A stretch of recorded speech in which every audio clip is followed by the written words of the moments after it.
Hello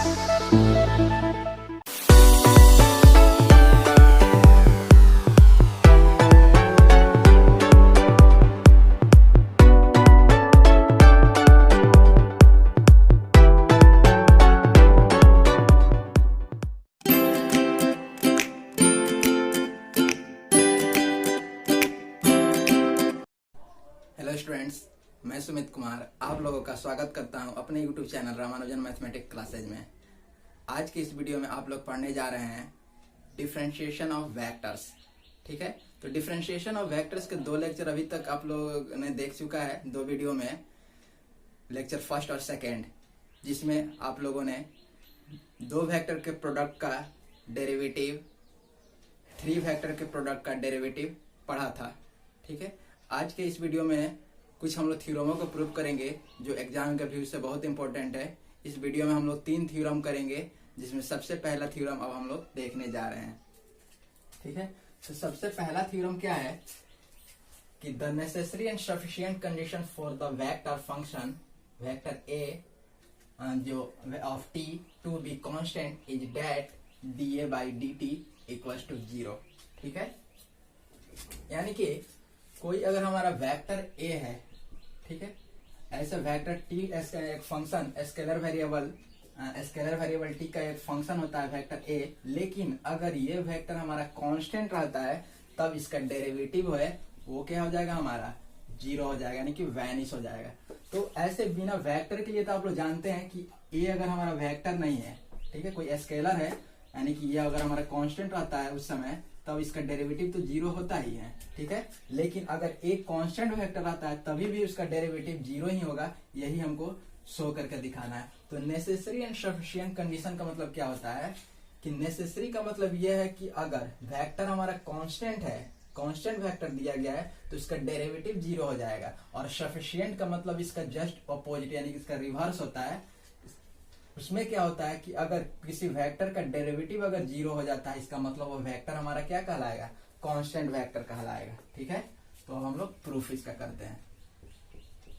तो सबसे पहले हम लोग इसका क्या करेंगे, नेसेसरी पार्ट करेंगे। The condition is necessary, the condition is necessary. ठीक है, तो क्या कंडीशन नेसेसरी है, तो एक हमारा वेक्टर फंक्शन रहेगा जो कांस्टेंट है, कांस्टेंट वेक्टर रहेगा, और उसका डेरिवेटिव हमको 0 शो करके दिखाना है। तो let vector A B a constant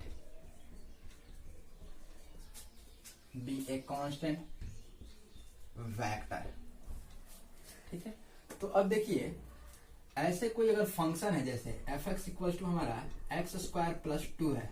ठीक है, तो अगर हम एफ एक्स प्लस 2 का वैल्यू फाइंड करना चाहते हैं तो क्या होगा, जहां जहां एक्स है वहां पर एक्स प्लस 2 रखेंगे। तो यहाँ पे एक्स स्क्वायर था फंक्शन में, तो इसका और एक्स के जगह पे हमको एक्स प्लस 2 लेना है तो इसका होल स्क्वायर कर देंगे। ठीक है, तो इसका अगर हम वैल्यू निकालते हैं तो इससे और ये दोनों क्या होगा, डिफरेंट होगा। लेकिन अगर हमारा एफ एक्स एक कांस्टेंट वेक्टर है, यानी कि फंक्शन एक हमारा कांस्टेंट फंक्शन है, ठीक है, अगर हमारा कोई फंक्शन कांस्टेंट है जैसे 2 हो जाए, तो x प्लस 2 भी अगर निकालना चाहते हैं तो इसका भी वैल्यू क्या होगा, हमारा 2 ही होगा, क्योंकि इसमें x है ही नहीं कि हम x के जगह पे 2 रखेंगे। तो फंक्शन का x के कोई भी वैल्यू लेंगे फंक्शन में, उसका वैल्यू हमेशा हमारा क्या होगा, 2 ही होगा, हमेशा कांस्टेंट ही बना रहेगा। ठीक है, वैसा ही अगर हम a हमारा एक कांस्टेंट फैक्टर है, that is vector a t plus del t equals to क्या हो जाएगा, जब ये हमारा कांस्टेंट है तो इसमें कुछ चेंजिंग होगा, नहीं चेंजिंग होगा, यानी कि ये हमारा वैसा ही वेक्टर बना रहेगा। यानी कि हम एफ एक्स इक्वल्स टू 2 आया है और एफ एक्स प्लस 2 आया है, तो दोनों का अगर हमारा राइट इक्वल है तो f x plus 2 equals to हम क्या लिख सकते हैं, एफ एक्स लिख सकते हैं। ठीक है, वैसा ही जब ये कांस्टेंट वेक्टर है तो दोनों का चेंजिंग भी अगर कुछ करेंगे तो उसी के बराबर रहेगा। ठीक है,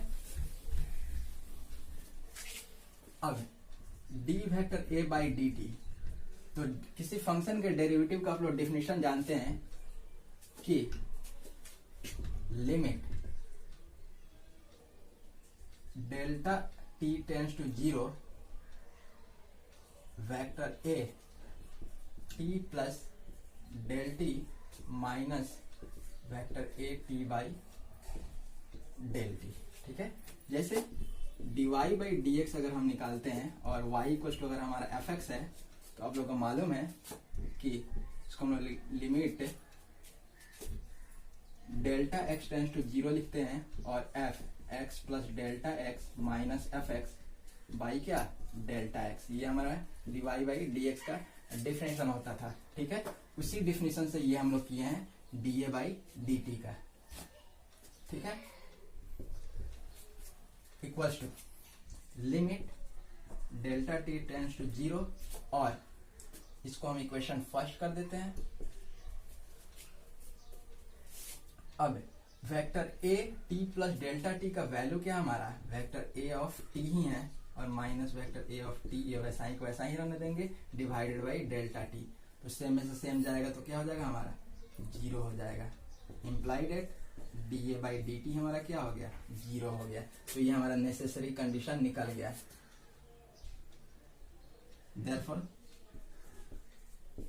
therefore the condition is necessary, condition is necessary।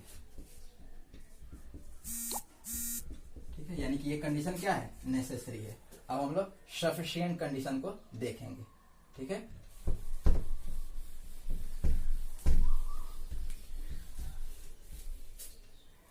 the condition is sufficient।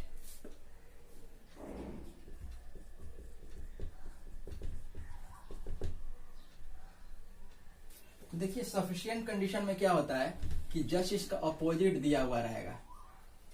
ठीक है, सफिशिएंट कंडीशन में क्या रहेगा इसका उल्टा रहेगा, यानी कि d vector a by d t equal to अगर 0 रहता है तो दिखाना रहेगा हमको कि जो वेक्टर ए है वो हमारा क्या है कांस्टेंट वेक्टर है। ठीक है, तो इफ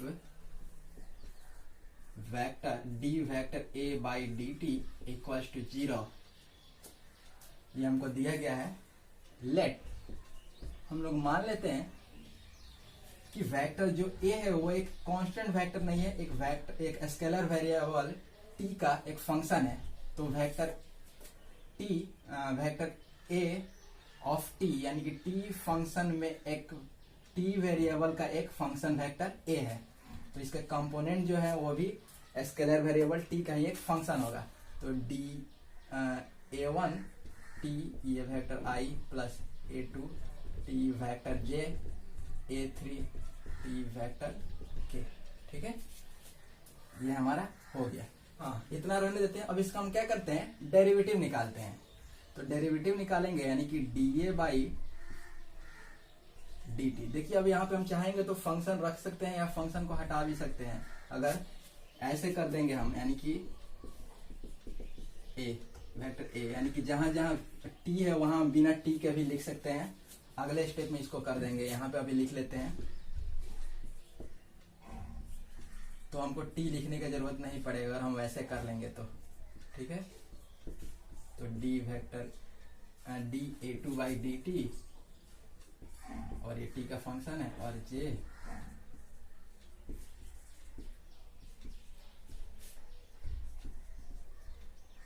हो गया और ये वेक्टर के हो गया। ठीक है, इसको अभी बनाने देते हैं, अगले स्टेप में इसको करेंगे। अब देखिए, अब dA बाई डी टी का इसका वैल्यू तो हमारा क्या है 0, यहाँ पे हम इसको हटा ही देते हैं यहाँ से।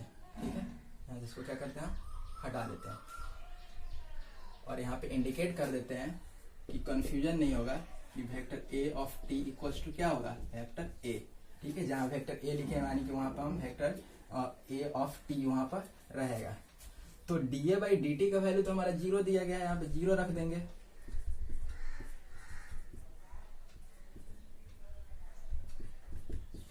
dA2 by d t vector j और dA3 by d t vector k. अब देखिए, अब ये वेक्टर है तो 0 भी हमारा क्या है एक 0 वेक्टर है। तो जब 0 वेक्टर होता है उसके जो है जितने भी कंपोनेंट होते हैं आई जे के, जितने भी आई जे के जो होता है उसके कंपोनेंट सबका कोफिशिएंट क्या होता है 0 होता है। यानी कि हम इसको लिखते हैं zero vector i plus zero vector j plus zero vector k equals to d a by d t vector i d a one होगा, यहाँ पर ए वन होगा, और d a two by d t vector j और d a three by d t vector k. अब इसमें हम इसके कंपोनेंट को सेपरेट करेंगे, ठीक है। इसके कोफिशिएंट को क्या करेंगे, सेपरेट करेंगे, आई जे के दोनों तरफ से सेपरेट करेंगे, यानी कि कंपेयरिंग करेंगे। कंपेयरिंग या सेपरेटिंग भी लिख सकते हैं। कंपेयरिंग द कोफिशिएंट ऑफ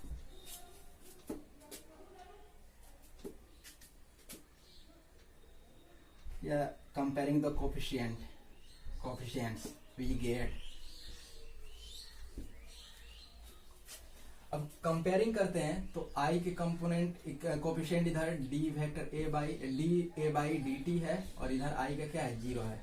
इसी तरह d a two by d t equal to zero, और d a three by d t equal to क्या हो जाएगा, जीरो, ठीक है। तो अब तो यहाँ पे हमारा वेक्टर नहीं है, तो जब वेक्टर नहीं है तो हमको तो मालूम है बिना वेक्टर के लिए हम लोग, ये डेरिवेटिव का रूल ही होता है कि किसी भी फंक्शन का डेरिवेटिव अगर जीरो आ जाता है तो वो जो फंक्शन है वो हमारा क्या कहलाएगा, कांस्टेंट फंक्शन कहलाएगा। Implies that a1 a2 a3 are constant, ये क्या हो जाएगा हमारा, कांस्टेंट कहलाएगा, आर कांस्टेंट, ठीक है।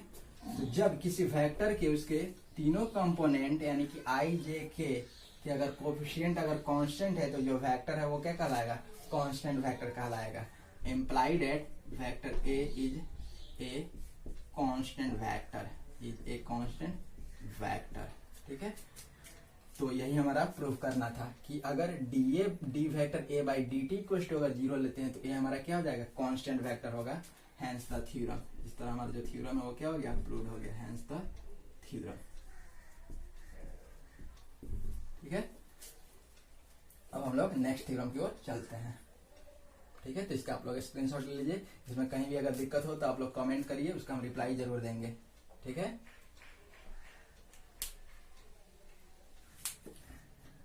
तो नेक्स्ट थ्योरम को हम लोग देखते हैं, ठीक है।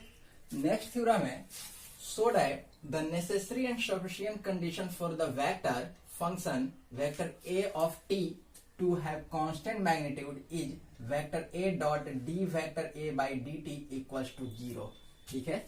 अगर हमारा एक वेक्टर फंक्शन a अगर दिया गया है जो स्केलर वेरिएबल t का एक फंक्शन है जिसका मैग्नीट्यूड क्या है हमारा, कांस्टेंट अगर आता है, ठीक है, यानी कि वेक्टर a का अगर मैग्नीट्यूड कांस्टेंट रहता है तो उस वेक्टर का और वेक्टर के डेरिवेटिव का डॉट प्रोडक्ट है वो क्या हो जाएगा, जीरो हो जाएगा। जैसे कहने का मतलब कि वेक्टर ए हमारा एक फंक्शन वेक्टर है टी स्केलर का, ठीक है।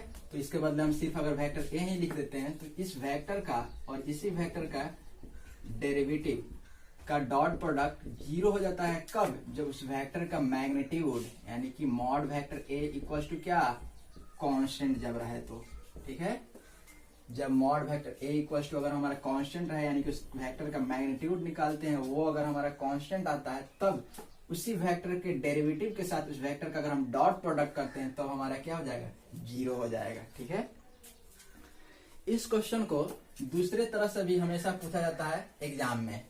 दूसरा तरीका क्या है पूछने का, prove that the derivative of a vector of constant magnitude is orthogonal to itself, ठीक है। यानी कि कोई एक वेक्टर है, ठीक है, और उसका डेरिवेटिव यानी कि d vector a by d T, ये दोनों एक दूसरे पे ऑर्थोगोनल है, यानी कि ये दोनों एक दूसरे पे ऑर्थोगोनल है, यानी कि दोनों के बीच के कितने डिग्री का एंगल बन रहा है, 90 डिग्री का, ठीक है। दोनों के बीच पे 90 डिग्री का एंगल बन रहा है, किस पे, तो vector derivative of vector of constant magnitude यानी कि कांस्टेंट मैग्नीट्यूड का वेक्टर और उसके डेरिवेटिव जो है वो ऑर्थोगोनल है, यानी कि एक दूसरे पे 90 डिग्री का एंगल बनाते हैं। तो हमको मालूम है कि जब दो वेक्टर 90 डिग्री का एंगल बनाता है तो उन दोनों वेक्टर का जो डॉट प्रोडक्ट हो जाएगा वो क्या हो जाएगा, जीरो हो जाएगा। यानी कि क्या शो करके दिखाना है, तो यही कंडीशन शो करके दिखाना है इस क्वेश्चन में भी।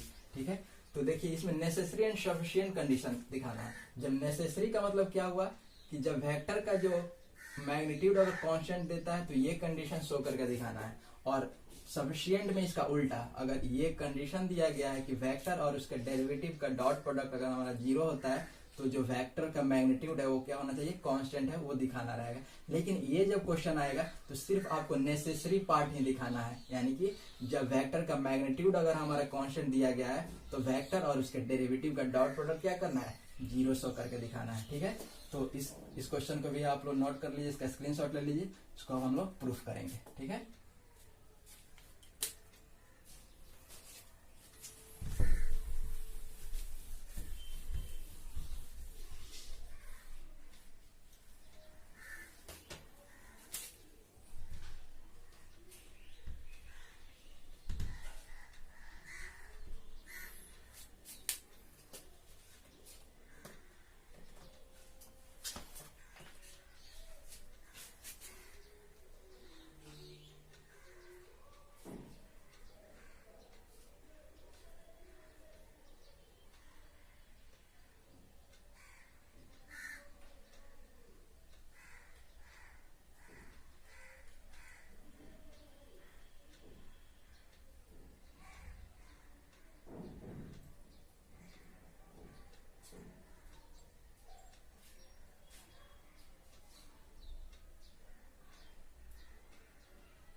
तो अब इसका हम लोग प्रूफ करते हैं। प्रूफ, तो प्रूफ में हमको सबसे पहले एक वेक्टर फंक्शन लेना है लेट, जिसका मैग्नीट्यूड क्या हो, कांस्टेंट हो, तब हमको ये शो करके दिखाना है। ये हमारा नेसेसरी होगा, तो सबसे पहले हम लिख लेते हैं द कंडीशन इज नेसेसरी।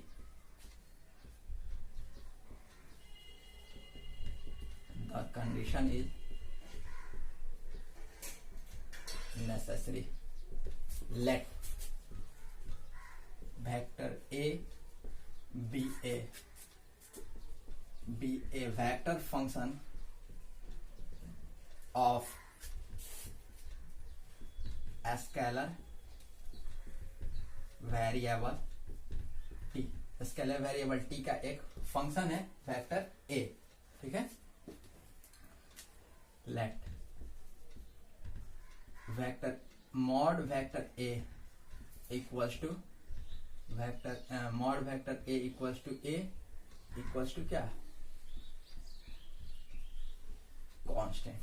ठीक है, क्योंकि हमको मालूम है कि किसी भी वेक्टर का अगर हम मॉड निकालते हैं, यानी कि उसका मैग्नीट्यूड निकालते हैं, तो वहां से वेक्टर से मॉड से वेक्टर क्या होता है, कैंसिल आउट हो जाता है, तो ए बचा। और हमारा चूंकि हमको लेना है क्या, कि वेक्टर का कांस्टेंट जो है वो मैग्नीट्यूड जो है वो क्या लेना है, कांस्टेंट लेना है। ठीक है, तो इसीलिए इसको हम क्या कर लिए हैं, कांस्टेंट ले लिए हैं। ठीक है, इसको हम क्या कर लिए हैं, कांस्टेंट ले लिए हैं।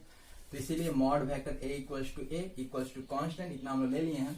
अब हमको मालूम है कि अगर मॉड वेक्टर ए अगर कांस्टेंट आ रहा है तो उसका जो डॉट प्रोडक्ट करेंगे वो भी हमारा क्या आएगा, कांस्टेंट आएगा, क्योंकि या फिर ए स्क्वायर वो भी हमारा क्या आएगा, कांस्टेंट आएगा। ठीक है, क्योंकि ए स्क्वायर जो हमारा dot vector a equal to a square होता है, और वहां से अगर हमारा ए का वैल्यू निकालना है तो इससे जो वैल्यू आएगा उसी का हम लोग उसी का हम रूट कर देते हैं, तो वहां से हमारा ए निकल जाएगा, यानी कि हमारा उसका मैग्नीट्यूड निकल जाएगा। ठीक है, यानी कि इम्प्लाइड इसको हम लोग लिख सकते हैं vector a dot vector a equal to क्या, कांस्टेंट। ठीक है, अब इसको हम लोग डिफरेंशिएट करते हैं, differentiating with respect to t. ठीक है, और यहाँ पे एक नोटेशन दे दीजिए लोग कि vector a of t equals to क्या, वेक्टर ए, यानी कि जो हम ए लिख रहे हैं वो किसका फंक्शन है, स्केलर वेरिएबल टी का एक फंक्शन है। ठीक है, तो देखिए ये आप लोग पढ़ लिए हैं कि दो वेक्टर का अगर हमारा डॉट प्रोडक्ट है तो उसके डिफरेंशिएशन क्या होगा, एक बार इसको डिफरेंशिएट कर देंगे, फिर प्लस, और एक बार इसको डिफरेंशिएट कर देंगे। ठीक है, किसी को पहले कर सकते हैं, इक्वल्स टू कांस्टेंट है और कांस्टेंट का डेरिवेटिव क्या हो जाएगा हमारा 0 हो जाएगा। अब आप लोग पढ़ चुके हैं कि vector a dot b equals to होता है vector b dot vector a, यानी कि एक दूसरे को कम्यूटेटिव होता है, तो ये दोनों सेम है तो ये 2 टाइम्स हो जाएगा। इम्प्लाइड है 2 times vector a dot d vector a by d t equals to क्या हो जाएगा 0, ठीक है। और 2 उधर जाएगा तो क्या हो जाएगा डिवाइड हो जाएगा, तो vector a dot d vector a by d t equals to क्या हो जाएगा 0। तो ये हमको शो करके दिखाना था। Hence, therefore the necessary condition is necessary. The condition is necessary. ठीक है।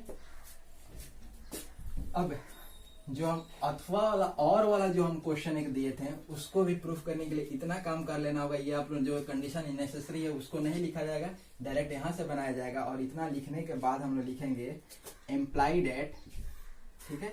उस क्वेश्चन के लिए इसमें क्या एडिशनल एक करना पड़ेगा, तो implies that vector a is perpendicular to d vector a by d t, ठीक है, परपेंडिकुलर है। और उसके बाद वो स्टेटमेंट लिख देंगे therefore the derivative of a vector of constant magnitude is orthogonal to itself, ठीक है। इसके बाद वो लाइन लिख देंगे तो हमारा प्रूव्ड हो जाएगा, ठीक है। तो ये हमारा नेसेसरी कंडीशन हो गया। अब इसका हम लोग सफिशिएंट कंडीशन करेंगे, तो इसका स्क्रीनशॉट आप ले लीजिए। अब हम लोग सफिशिएंट कंडीशन करते हैं। तो हम लोग कंडीशन इज सफिशिएंट को देखते हैं। तो इफ अब हमारा सफिशिएंट कंडीशन ऑफ सफिशिएंट में क्या रहेगा कि वेक्टर और उसके डेरिवेटिव का डॉट प्रोडक्ट 0 रहेगा और वेक्टर ए का मैग्नीट्यूड है वो हमको कांस्टेंट शो करके दिखाना है। ये हमारा कंडीशन इज सफिशिएंट है। If vector a dot d vector a by d t equals to 0, then तो इसको हम लोग ऐसे भी लिख सकते हैं d vector a dot d vector a by d t plus d vector a by d t dot vector a equals to 0, ठीक है। क्योंकि ये हमारा 0 है तो यहाँ पे 2 टाइम्स कर सकते हैं और 2 टाइम्स को हम लोग 2 बार लिख देते हैं और 2 बार को एक बार क्या करेंगे उसको कम्यूटेट कर देंगे, ठीक है, यानी कि उसको पलट देंगे। ए डॉट बी को बी डॉट ए लिख देंगे, यानी कि इसको अगर हम 2 से मल्टीप्लाई करते हैं तो 2 vector a d a by d vector a by d t equal to क्या हो जाएगा 0, 2 से मल्टीप्लाई करेंगे तो, और इसको हम लोग 2 बार लिख देते हैं, ठीक है। इसको हम लोग क्या करेंगे 2 बार लिख देंगे। अब 2 बार लिख दिए हैं तो एक बार वैसा ही रहने देंगे और एक बार क्या करेंगे इसको चेंज कर देंगे, एक जगह पे D a by d t dot vector ए कर देंगे, ठीक है। तो वही चीज हमारा यहाँ पे हुआ है। तो अब हम देख रहे हैं ये हमारा एक फॉर्मूला है वेक्टर ए डॉट वेक्टर ए के डेरिवेटिव का, ठीक है। वेक्टर ए डॉट वेक्टर ए का डेरिवेटिव का ये एक फॉर्मूला है ये। अब dt उधर मल्टीप्लाई होगा तो क्या हो जाएगा हमारा 0 हो जाएगा, यानी कि d vector a dot vector a equals to 0।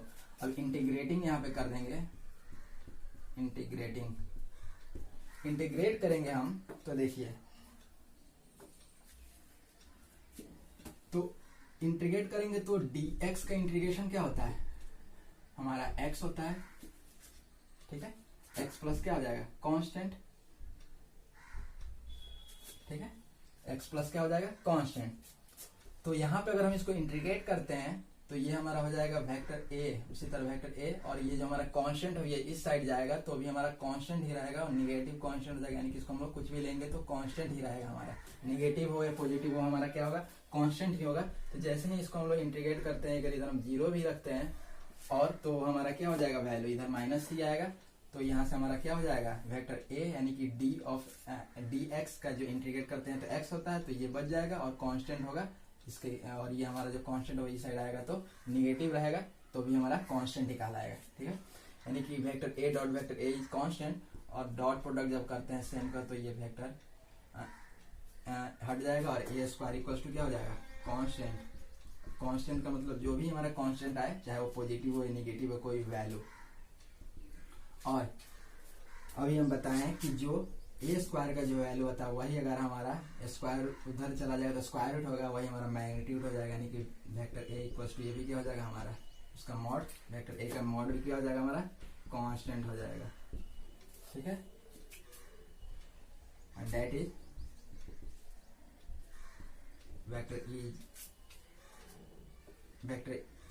Vector a is of the constant magnitude.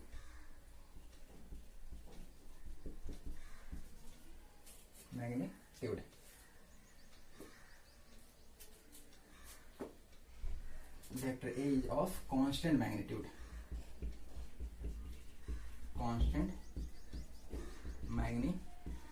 ठीक है, तो ये हमारा शो करके दिखाना था कंडीशन इज सफिशिएंट में कि वेक्टर और उसके डेरिवेटिव का डॉट प्रोडक्ट अगर 0 आता है तो वेक्टर का मैग्नीट्यूड क्या करना है, कांस्टेंट शो करके दिखाना है। तो हमारा वेक्टर का जो मैग्नीट्यूड है वो क्या हो गया, कांस्टेंट हो गया, हेंस द थ्योरम।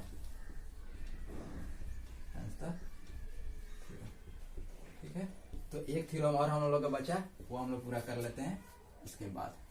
ठीक है, तो इसका आप लोग स्क्रीनशॉट ले लीजिए, इसमें अगर कोई भी दिक्कत है तो कमेंट करिएगा, इसका रिप्लाई हम जरूर देंगे। ठीक है, चलिए हम लोग नेक्स्ट थ्योरम को देखते हैं। तो नेक्स्ट थ्योरम हम लोग का है, so that the necessary and sufficient condition for the vector function vector a of t to have constant direction is vector a cross d vector a by dt equals to 0।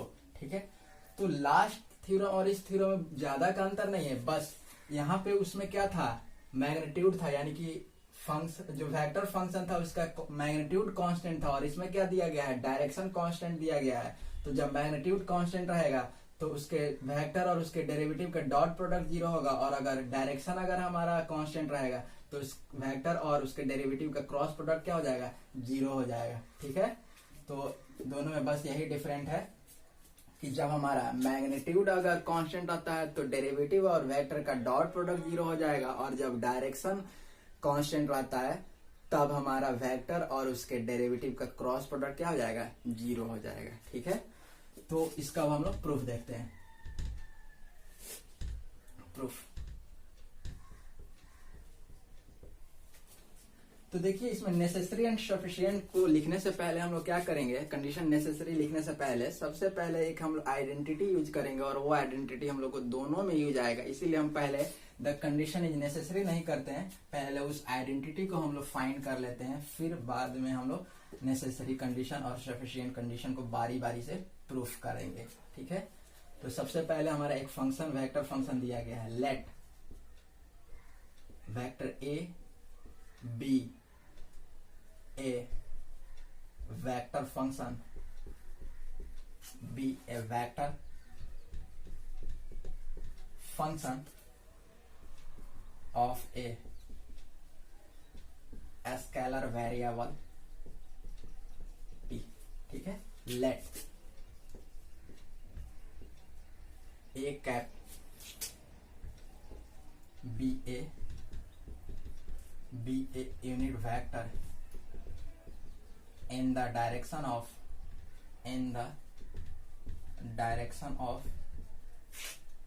vector a and capital A is magnitude of vector A. तो देखिए, किसी vector का direction क्या होता है, तो किसी vector का हम लोग यूनिट वेक्टर निकालते हैं, जो यूनिट वेक्टर आता है ना वही हमारा क्या कहलाता है, डायरेक्शन कहलाता है। तो ए अगर हमारा वेक्टर है तो उसका यूनिट वेक्टर ए कैप होगा, और वही हमारा क्या कहलाएगा, डायरेक्शन कहलाएगा। ठीक है, तो आप लोग को मालूम है कि अगर एक वेक्टर दिया गया है और इसी वेक्टर का अगर हमको यूनिट वेक्टर निकालना है तो यूनिट वेक्टर को हम लोग एक कैप से डिनोट करते हैं, उसका फॉर्मूला होता है वेक्टर डिवाइडेड बाय वेक्टर का क्या, मैग्नीट्यूड। ठीक है, वेक्टर और वेक्टर का क्या, मैग्नीट्यूड। तो आप लोग को मालूम है कि वेक्टर ए हो गया, और अब मैग्नीट्यूड को हम लोग अभी लिखे हैं कि जो वेक्टर ए का जो मैग्नीट्यूड है उसको क्या करेंगे, हम कैपिटल ए से डिनोट करते हैं। ठीक है, तो यहाँ से वेक्टर ए इक्वल्स टू क्या हो जाएगा, ये हमारा जो मैग्नीट्यूड है, मैग्नीट्यूड हमेशा हमारा स्केलर होता है, स्केलर क्वांटिटी होता है। तो वेक्टर ए और vector a equals to a और इंटू कैप ए। ठीक है, ये हो गया।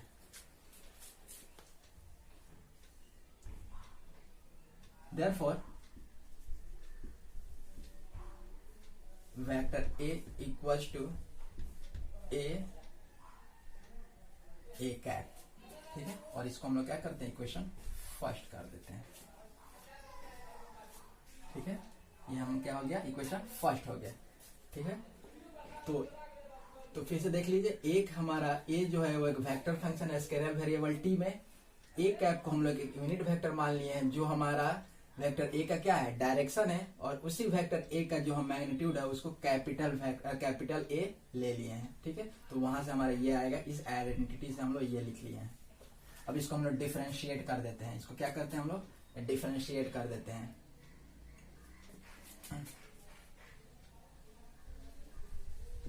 differentiating 1 with respect to t, we get d vector a by dt equals to, अब देखिए, अब a जो है हमारा यूनिट वेक्टर है, तो यूनिट वेक्टर का मतलब ये मत समझिएगा कि वो कांस्टेंट वेक्टर है। ठीक है, यूनिट वेक्टर का मतलब ये नहीं कि वो कांस्टेंट वेक्टर हो भी सकता है और नहीं भी होगा, नहीं भी हो सकता है। ठीक है, यानी कि कोई भी अगर यूनिट वेक्टर है तो ये मत समझ जाइएगा कि वो हमारा क्या है, कांस्टेंट वेक्टर है, वैसा बात नहीं है। ठीक है, यूनिट वेक्टर है तो वो हमारा कांस्टेंट वेक्टर, हाँ यूनिट वेक्टर जो है वो हमारा कांस्टेंट नहीं होगा जब तक हमारा कांस्टेंट बोला नहीं जाए तो। ठीक है, यूनिट का मतलब ये हुआ कि उस वेक्टर का अगर हम यूनिट वेक्टर का अगर हम मॉड निकालते हैं वो हमारा क्या हो जाएगा, 1 आएगा, हमेशा क्या आएगा, 1 आएगा, यानी उसका मॉड क्या हो जाएगा, हमारा कांस्टेंट हो जाएगा। ठीक है, उसका मॉड क्या हो जाएगा, कांस्टेंट हो जाएगा। तो ये जो है वो हमारा मैग्नीट्यूड है, ये क्या है, हमारा वेक्टर का मैग्नीट्यूड है, तो वो भी हमारा ये नहीं बोला गया है कि वो हमारा कांस्टेंट है। तो ना ही ए मैग्नीट्यूड, ना ही ये ही कांस्टेंट है और ना ही ये कांस्टेंट है, दोनों में से कोई भी कांस्टेंट नहीं है। तो इसको हम लोग का जो डेरिवेटिव होगा उसको u इंटू वी पे करेंगे। ठीक है, तो एक बार हो जाएगा हमारा D a by d t और ए कैप प्लस एक बार इसको हम बाहर कर देंगे और d a by d t. ठीक है, ए कैप का डेरिवेटिव है ये।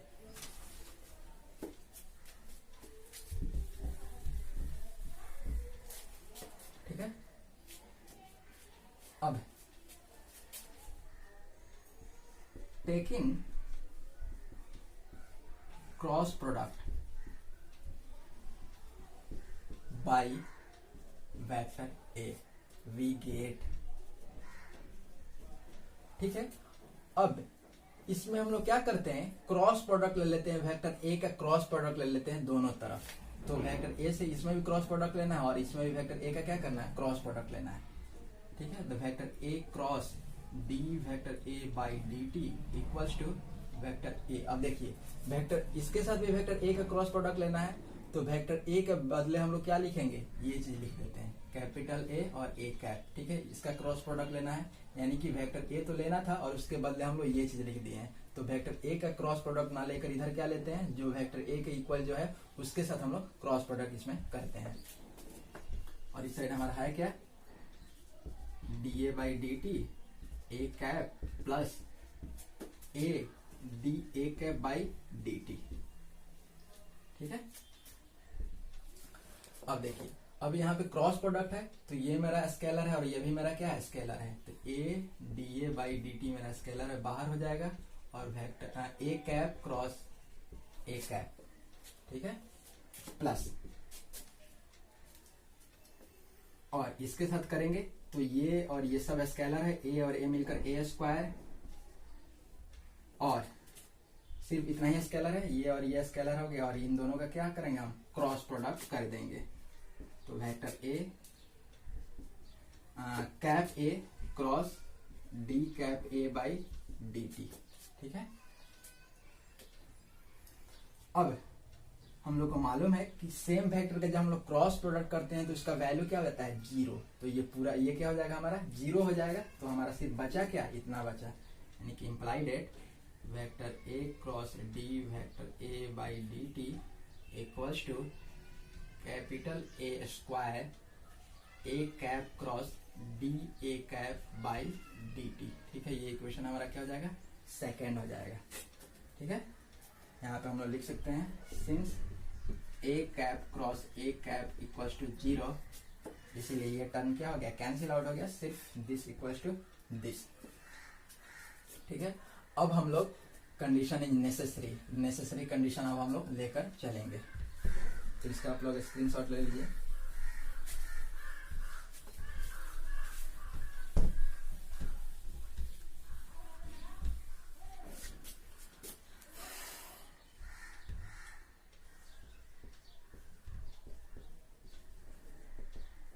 The condition is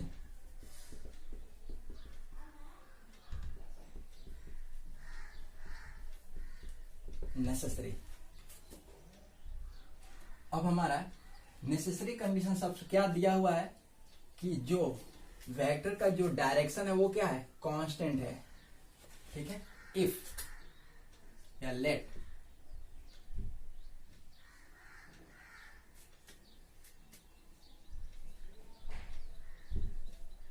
vector A has a constant direction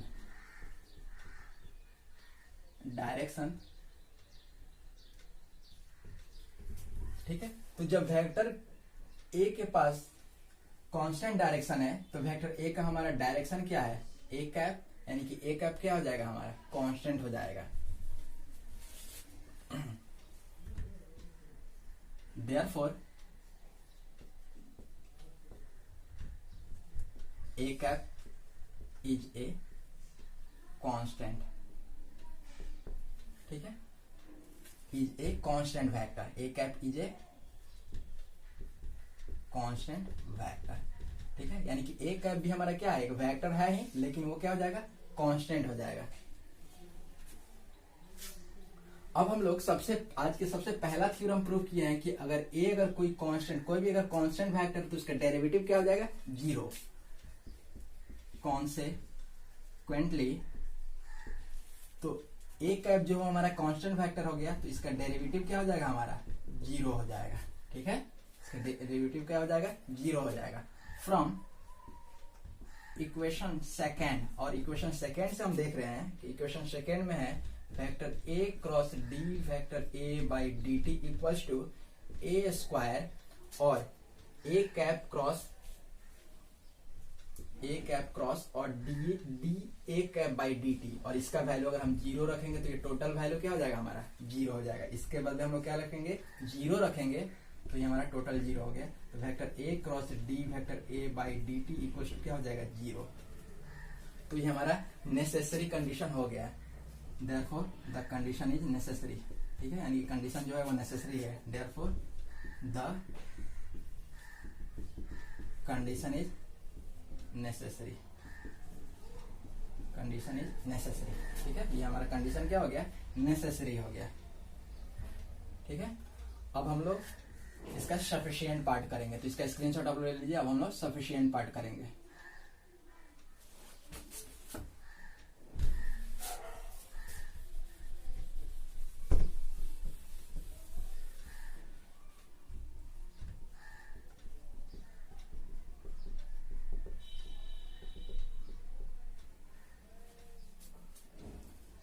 ठीक है, तो कंडीशन इज सफिशिएंट। अब सफिशिएंट कंडीशन में हम लोग को इसका उल्टा दिखाना है, यानी कि वेक्टर और उसके डेरिवेटिव का क्रॉस प्रोडक्ट 0 दिया रहेगा तो हमको दिखा देना है कि उस वेक्टर का जो डायरेक्शन है वो क्या होगा, कांस्टेंट होगा। ठीक है, तो चलिए अब देखते हैं। तो देखिए इसमें हमारा क्या दिया रहेगा कि वेक्टर और उसके डेरिवेटिव का क्रॉस प्रोडक्ट क्या है, 0 है। If vector a cross d vector a by d t equals to 0। ठीक है, फ्रॉम इक्वेशन 2 से अगर हम d vector a cross d vector a by d t का वैल्यू अगर 0 करते हैं तो दिस इक्वल्स टू क्या हो जाएगा, 0, यानी कि a square a cap cross d a cap by d t equals to क्या हो जाएगा, 0। ठीक है। अब देखिए ए स्क्वायर अगर हमारा 0 नहीं है तो इसको हम डिवाइड इधर करेंगे तो क्या हो जाएगा, हमारा 0 हो जाएगा, क्योंकि अगर ए स्क्वायर का वैल्यू अगर हमारा 0 रहता है तब इधर डिवाइड करेंगे तो 0/0 का फॉर्म आएगा। लेकिन ए स्क्वायर हमारा क्या होगा, 0 नहीं होगा। क्यों?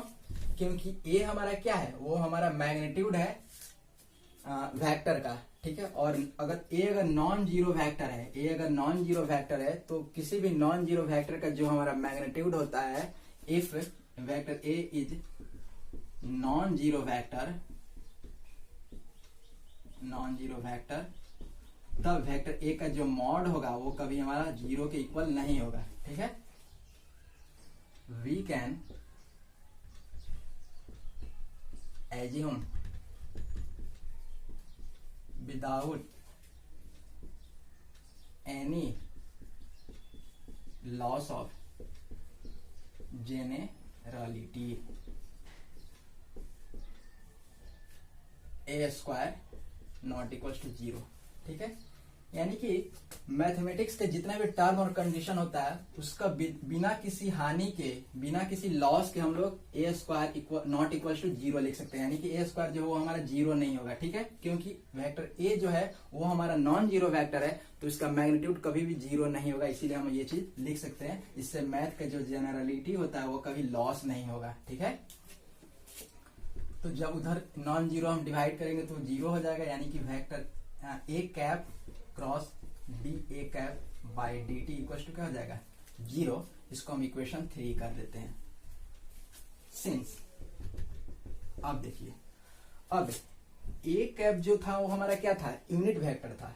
तो कोई भी अगर हमारा यूनिट वेक्टर किसको बोलते हैं कि उसका अगर हम मैग्नीट्यूड निकाले यानी उसका मॉड निकाले तो उसका वैल्यू हमेशा क्या आएगा, 1 आएगा। तो 1 हमारा क्या है, कांस्टेंट है। यानी कि ए अगर यूनिट वेक्टर है तो उसका मैग्नीट्यूड क्या होगा, 1 आएगा, यानी कि कांस्टेंट आएगा। तो लिख सकते हैं since a cap is a unit vector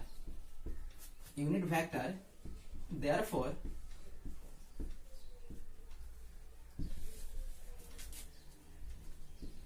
a cap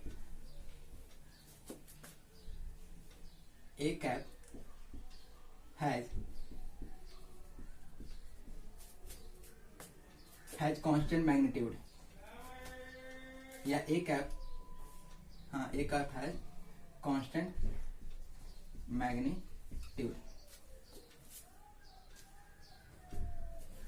तो अभी इसके पहले वाले थ्योरम हम लोग प्रूफ किए हैं कि ए अगर हमारा वेक्टर है और उसका मैग्नीट्यूड अगर कांस्टेंट है तो उस वेक्टर और उस वेक्टर के डेरिवेटिव का डॉट प्रोडक्ट क्या हो जाएगा, 0 हो जाएगा।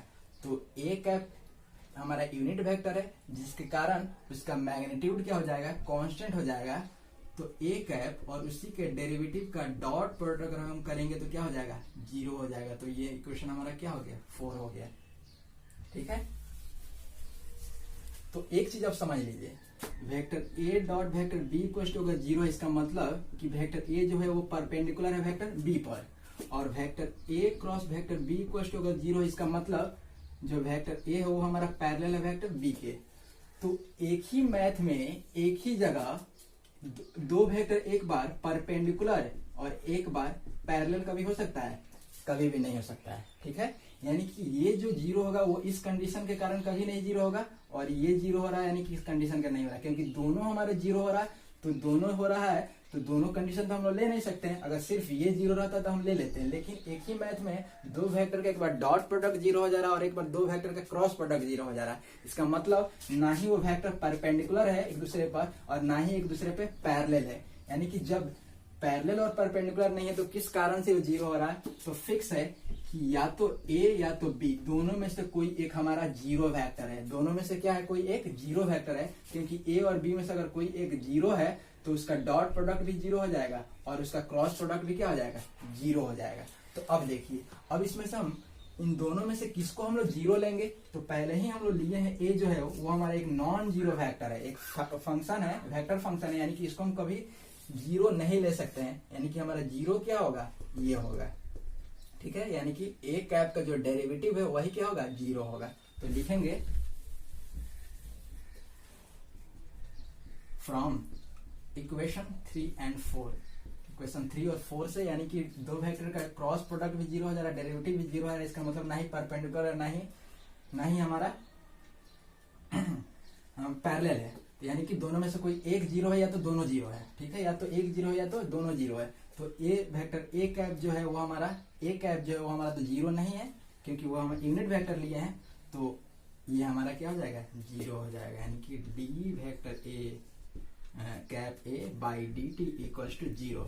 और हम लोग पढ़ चुके हैं कि ए कैप जो है हमारा यूनिट वेक्टर है, और किसी भी यूनिट वेक्टर यानी कि एक वेक्टर है, और किसी भी वेक्टर का अगर हमारा डेरिवेटिव जीरो आता है, इसका मतलब वो वेक्टर क्या है, कांस्टेंट वेक्टर है।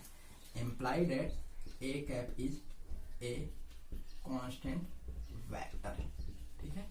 तो ए कैप हमारा कांस्टेंट वेक्टर है। तो ए कैप क्या था, हमारा वेक्टर ए का डायरेक्शन था, that is the direction of vector a is what, constant, ठीक है। तो यही तो इसमें हम लोग को शो करके दिखाना था कि अगर हम ये कंडीशन लेकर चलते हैं, तो ये कंडीशन जीरो लेकर चलते हैं, तो तभी जाकर ये जीरो होगा। यानी कि जब हमारा उस वेक्टर का डायरेक्शन क्या हो, हमारा कांस्टेंट हो। तो direction of vector a is constant, hence the theorem, ठीक है। तो इस तरह आप लोग का थ्योरम क्या हो गया, प्रूव्ड हो गया, हेंस द थ्योरम।